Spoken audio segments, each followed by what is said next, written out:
Halo teman-teman, selamat datang kembali di channel Belajar Bareng. Teman-teman, video kali ini kita akan membahas latihan soal UTS PTS atau latihan soal sumatif ya. Bahasa Indonesia bab 2, buku Jendela Dunia ya. Kelas 5 SD, buku kurikulum Merdeka Belajar. Oke teman-teman, langsung saja kita akan membahas latihan soal-soalnya. Soal yang pertama, cerita yang tidak benar-benar terjadi atau cerita hasil imajinasi seorang pengarang disebut A. Non-fiksi, B. Fiksi, C. Biografi, D. Ilmiah. Ya tentu jawaban yang benar adalah B ya, disebut fiksi. Jadi fiksi teman-teman itu merupakan cerita yang tidak benar-benar terjadi atau cerita dari hasil imajinasi seorang pengarang. Kemudian soal yang kedua, cerita yang dibuat berdasarkan kenyataan disebut A. Dongeng, B. Legenda, C. Non-fiksi, D. Cerpen. Ya tentu jawaban yang benar adalah C ya, non-fiksi. Jadi cerita non-fiksi itu merupakan cerita yang dibuat berdasarkan kenyataan ya. Kemudian biasanya dia memiliki fakta ya. Kemudian soal yang ketiga. Di bawah ini adalah unsur intrinsik dalam sebuah cerita kecuali A. Amanat, B. Tema, C. Pengarang, D. Alur. Ya tentu jawaban yang benar adalah C ya, kecuali pengarang. Jadi pengarang bukanlah termasuk unsur intrinsik dalam sebuah cerita, melainkan seorang pengarang itu merupakan contoh unsur ekstrinsik ya dalam sebuah cerita. Jadi bukan di dalam cerita tersebut tapi di luar dari cerita tersebut. Kemudian soal yang keempat. Ide pokok dalam sebuah cerita disebut A. Tema, B. Latar atau setting, C. Penokohan, D. Alur. Ya tentu jawaban yang benar adalah A ya, tema. Jadi tema itu merupakan ide pokok atau ide permasalahan yang ada dalam sebuah cerita. Kemudian soal yang kelima. Rangkaian peristiwa dalam sebuah cerita disebut A. Latar atau setting, B. Tokoh, C. Amanat, D. Alur cerita. Ya tentu jawaban yang benar adalah D ya, alur cerita. Jadi alur cerita adalah rangkaian peristiwa dalam sebuah cerita atau sering juga disebut susunan cerita ya, dari mulai awal, tengah hingga akhir dari sebuah cerita tersebut. Kemudian kita lanjut ke soal yang keenam. Waktu dan tempat terjadinya sebuah cerita disebut A. Latar atau setting, B. Penokohan, C. Amanat, D. Tema.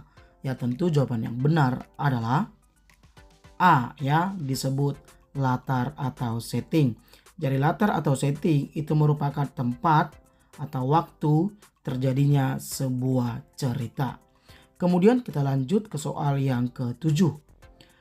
Pelaku dalam sebuah cerita disebut A. Amanat, B. Penokohan, C. Tokoh, D. Pengarang. Ya tentu jawaban yang benar adalah C ya, disebut tokoh.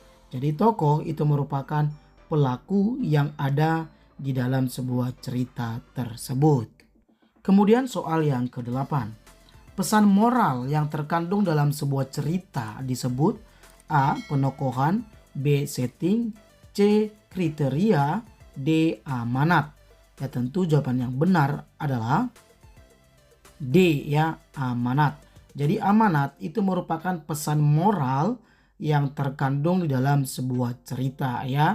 Amanat juga sering disebut nasihat ya. Jadi amanat artinya nasihat atau pesan moral yang ada di dalam sebuah cerita tersebut. Kemudian kita lanjut ke soal yang kesembilan. Penggambaran karakter seorang tokoh dalam sebuah cerita disebut A. Penokohan, B. Alur, C. Amanat, D. Tema cerita. Ya tentu jawaban yang benar adalah A, ya, penokohan. Jadi penokohan sering juga disebut sebagai perwatakan, ya. Watak atau sifat, ya. Itu penggambaran karakter atau sifat seorang tokoh di dalam sebuah cerita, ya. Kemudian kita lanjut ke soal yang ke-10. Gaya bahasa yang digunakan dalam sebuah kalimat dalam menyampaikan makna agar lebih indah disebut A. Kalimat transitif, B. Kalimat intransitif, C. Majas, D. Kalimat aktif. Ya tentu jawaban yang benar adalah C, ya, majas. Jadi majas itu merupakan gaya bahasa, ya. Kemudian kita lanjut ke soal yang ke-11. Gaya bahasa dengan makna kiasan yang mewakili simbol dari makna sebenarnya disebut A. Majas personifikasi, B. Majas metafora, C. Majas hiperbola, D. Majas ironi. Ya tentu jawaban yang benar adalah B, ya, majas metafora. Kemudian kita lanjut ke soal yang ke-12. Majas yang menggambarkan benda mati seolah-olah memiliki sifat atau bertingkah laku seperti manusia disebut A. Majas litotes, B. Majas ironi, C. Majas hiperbola, D. Majas personifikasi. Ya tentu jawaban yang benar adalah D, ya, majas personifikasi. Jadi majas personifikasi teman-teman itu merupakan majas atau gaya bahasa yang mana benda mati itu seolah-olah berperilaku seperti manusia, ya. Kemudian soal yang ke-13. Majas yang menggambarkan sesuatu secara berlebihan untuk menekankan, memperhebat suatu maksud disebut A. Majas hiperbola, B. Majas ironi, C. Majas litotes, D. Majas asosiasi. Ya tentu jawaban yang benar adalah A, ya, majas hiperbola. Jadi majas hiperbola teman-teman itu merupakan majas atau gaya bahasa yang menggambarkan sesuatu secara berlebihan, ya. Kemudian kita lanjut ke soal yang ke-14. Daun kelapa itu melambai-lambai di pinggir pantai. Kalimat di atas merupakan contoh majas. A. Majas litotes, B. Majas ironi, C. Majas hiperbola, D. Majas personifikasi. Tentu jawaban yang benar adalah D, ya, majas personifikasi. Karena daun kelapa itu melambai-lambai. Nah, daun kelapa itu adalah benda. Melambai-lambai itu biasanya adalah kebiasaan atau sifat dari manusia. Nah, pada kalimat tersebut daun kelapa adalah benda seolah-olah bersifat atau berperilaku seperti manusia karena di sana terdapat kata-kata melambai-lambai. Jadi jawabannya adalah D, ya, majas personifikasi. Kemudian soal yang ke-15. Perasaanku teriris-iris melihat kau jalan dengannya. Asik. Ya. Kalimat di atas adalah contoh majas. A. Majas asosiasi, B. Majas ironi, C. Majas hiperbola, D. Majas metafora. Ya tentu jawaban yang benar adalah C, ya, majas hiperbola. Nah, dalam kalimat tersebut itu merupakan kalimat yang membesar-besarkan, yang melebih-lebihkan, ya. Perasaanku teriris-iris, ya. Yang teriris-iris itu biasanya adalah bawang, ya. Bawang merah, bawang putih itu yang bisa diiris-iris. Kalau perasaan nggak bisa teriris-iris. Makanya kalimat tersebut sangat berlebihan, ya. Jadi jawabannya C, majas hiperbola, ya. Perasaanku teriris-iris karena melihat kau jalan dengannya. Itu merupakan sangat berlebihan. Kemudian soal yang ke-15. Kita harus lapang dada dengan adanya musibah ini. Kalimat di atas adalah contoh majas. A. Majas asosiasi, B. Majas metafora, C. Majas hiperbola, D. Majas metonimia. Ya tentu jawabannya benar adalah B ya, majas metafora, yaitu gaya bahasa yang memberikan suatu maksud ya. Artinya lapang dada itu adalah kita harus bersabar ya terhadap musibah yang telah terjadi. Kita lanjut ya teman-teman ke soal yang ke-17. Kalimat yang disampaikan langsung oleh pembicara kepada orang yang dituju disebut A. Kalimat langsung, B. Kalimat tidak langsung, C. Kalimat efektif, D. Kalimat aktif.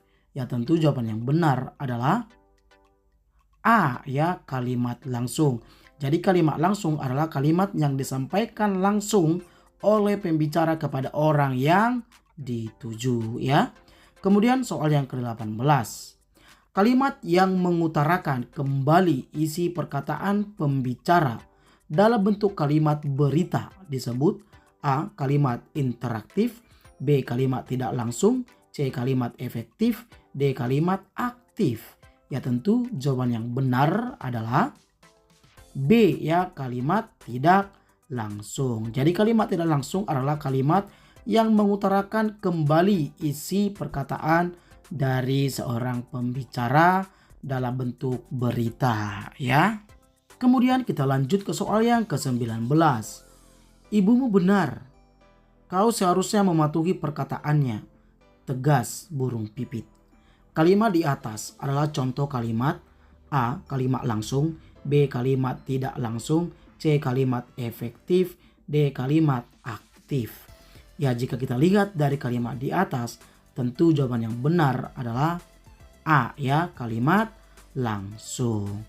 Kemudian soal yang terakhir, soal yang ke-20. Ibuku bilang hanya induk-induk binatang yang boleh keluar untuk mencari makan. Kalimat di atas adalah contoh kalimat A.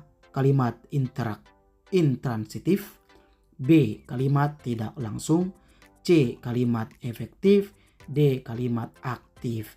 Ya tentu jawaban yang benar adalah B ya, kalimat tidak langsung. Oke teman-teman, demikian latihan soal kita kali ini, latihan soal UTS PTS atau latihan soal sumatif ya, bahasa Indonesia kelas 5 SD bab 2. Buku Jendela Dunia semester 1, buku kurikulum Merdeka Belajar. Seperti biasa teman-teman jangan lupa like, comment, subscribe, kemudian share ke teman-teman kalian ya. Sampai jumpa di lain video. Terima kasih.